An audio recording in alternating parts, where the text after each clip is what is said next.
বন্ধুরা, প্রিয় দর্শকরা, সবাইকে নমস্কার। জয় যিশু।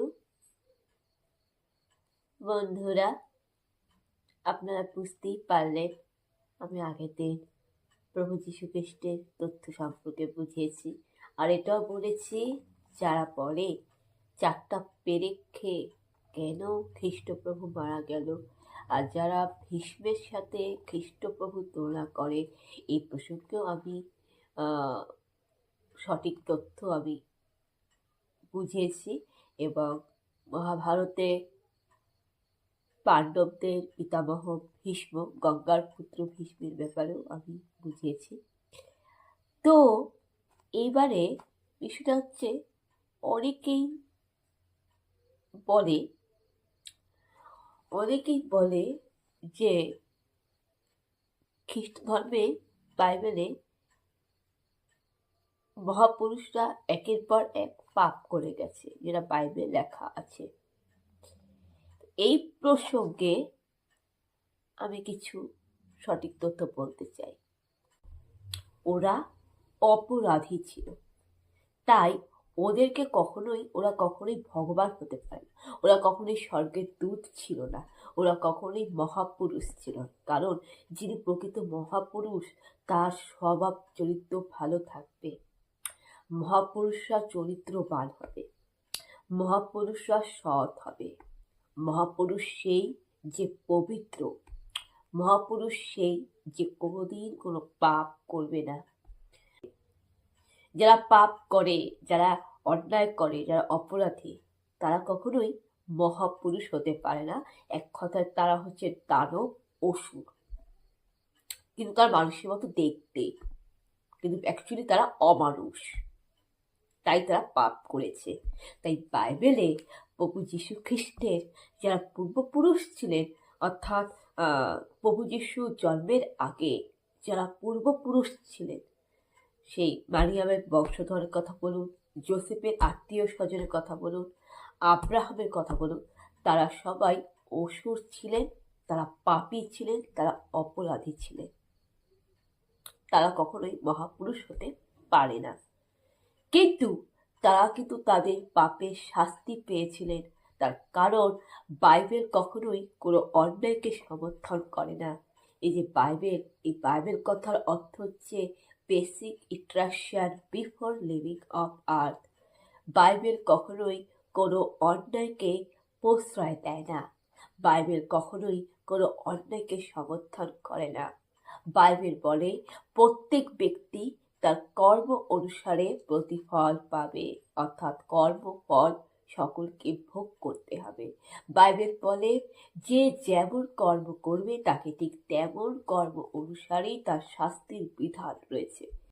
প্রভু যীশু খ্রিস্ট তার শিষ্যদেরকেও কিন্তু বলেছিলেন যে তোমরা পাপ করো না, তোমরা অন্যায় করো না, তোমরা অন্যায় করো না, পাপ করো না, পাপের জীবন থেকে দূরে নিয়ে আসো। ওই জন্য প্রভু যীশু বলে না, প্রভু যীশু কেন পাপীদের সাথে থাকতো? প্রভু যীশু পাপীদের সাথে এই জন্যই ছিলেন যে যাতে প্রভু যীশু তাদেরকে ভালো করে, যেরকম একটা বাচ্চা ভুল করলে, একটা ছাত্র ভুল করলে শিক্ষকরা কি করে? সঠিক শিক্ষা দিবে, সঠিক জ্ঞান উপদেশ দিবে। তো প্রভু যীশুর মধ্যে অফুরন্ত জ্ঞানের ভাণ্ডার ছিল, প্রভু যীশুর মধ্যে অফুরন্ত জ্ঞানের বাণী ছিল, এবং প্রভু যীশুই সেই অফুরন্ত জ্ঞানের ভাণ্ডার বাণী নিয়ে প্রভু যীশু সেই পাপীদের কাছে থাকলেন। কেন থাকলেন জানেন? কারণ প্রভু যীশু তাদেরকে সঠিক শিক্ষা দিতেন, প্রভু যীশু তাদেরকে উপদেশ দিতেন, প্রভু যীশু তাদেরকে জ্ঞান দিতেন, সঠিক শিক্ষা, সঠিক উপদেশ দিতেন প্রভু যীশু। এবং সঠিক শিক্ষা উপদেশ দিয়ে প্রভু যীশু চেয়েছিলেন যাতে তারা খ্রিস্টপ্রভুর কাছে জ্ঞানের ভাণ্ডারে বাণী শুনে তারা যাতে নিজেদের দোষ, ভুল, অপরাধের জন্য অনুতাপ করে, অনুশোচনা করে, পাপের প্রায়শ্চিত্ত করে, এবং সেই পাপের জীবন ত্যাগ করে ভালো মানুষের মতো মানুষ হতে পারে, সৎ পথে আসতে পারে। অর্থাৎ পাপীদের মন পরিবর্তন, অর্থাৎ যারা পাপ করছে তাদের মন পরিবর্তন, তাদের হৃদয়টা যাতে পবিত্র হয়, তারা যাতে হৃদয়টাকে শুদ্ধ করতে পারে এবং পাপীরা যাতে পাপের জীবন ত্যাগ করে, হ্যাঁ, পাপের জন্য অনুতাপ অনুশোচনা করে, ক্ষমা প্রার্থনা করে, ক্ষমা লাভ করে এবং নতুন একটা সুন্দর জীবনে আসতে পারে, এর জন্যই তিনি চেয়েছিলেন। তো বন্ধুরা, এটা তো তিনি ভালো কাজ করেছেন। দেখুন, কে ভোগ করতেই হবে, যেমন কর্ম করবে আপনি তেমনই ফল পাবে। তো সেই কর্মফল ভোগ করার পরে যখন কোনো ব্যক্তি যখন অনুশোচনা করে এবং অনুতাপ করে, প্রায়শ্চিত্ত করে, ক্ষমা চায়, তখন তাকে ক্ষমা করে দিতে হয়। তার কারণ গীতাতে কিন্তু বলা আছে যে ক্ষমাই হচ্ছে পরম ধর্ম। গীতা বলে যে যে ব্যক্তি ক্ষমা করে আর যে ব্যক্তি ক্ষমা চায়, যে ব্যক্তি ক্ষমা করতে জানে, এই তিনটা ব্যক্তি হচ্ছে জীবনের পরম ধর্ম। আর ভগবান শ্রীকৃষ্ণ কিন্তু বলেছিলেন সবাইকে ক্ষমা করো, ক্ষমা করার কথাও কিন্তু বলেছিলেন। তাই প্রভু যিশু তাদেরকে ক্ষমা করে দিয়েছিলেন যাতে সুন্দর জীবনে আসতে পারে, আমাদের মঙ্গলের জন্য।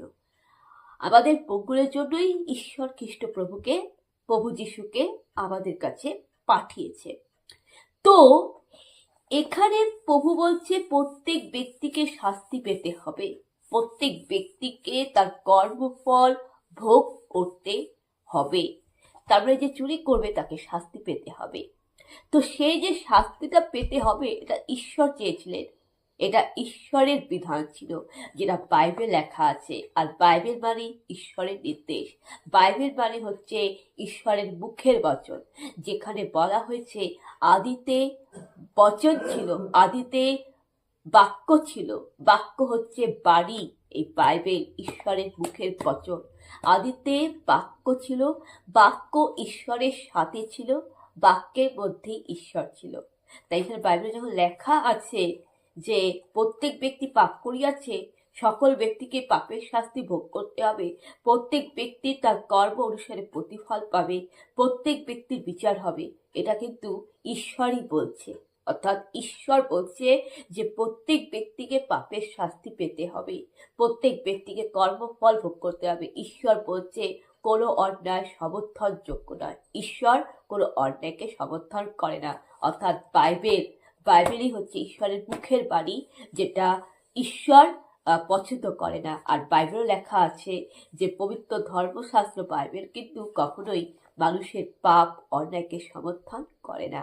যেটা বলা হয়েছে আদিতে বাক্য ছিল, অর্থাৎ বাক্য মানে বাইবেল। আদিতে বাইবেল ছিল, বাইবেল ঈশ্বরের সাথে ছিল, বাইবেলের মধ্যে ঈশ্বর ছিল। এটা পবিত্র সুসমাচার 7 যোহরে বলা আছে, যেটা খ্রিস্ট প্রভু বলছে। আর এই খ্রিস্ট প্রভু হচ্ছে ঈশ্বরের প্রিয়তম পুত্র। যে খ্রিস্ট প্রভুকে দেখেছে সে ঈশ্বরকে দেখেছে।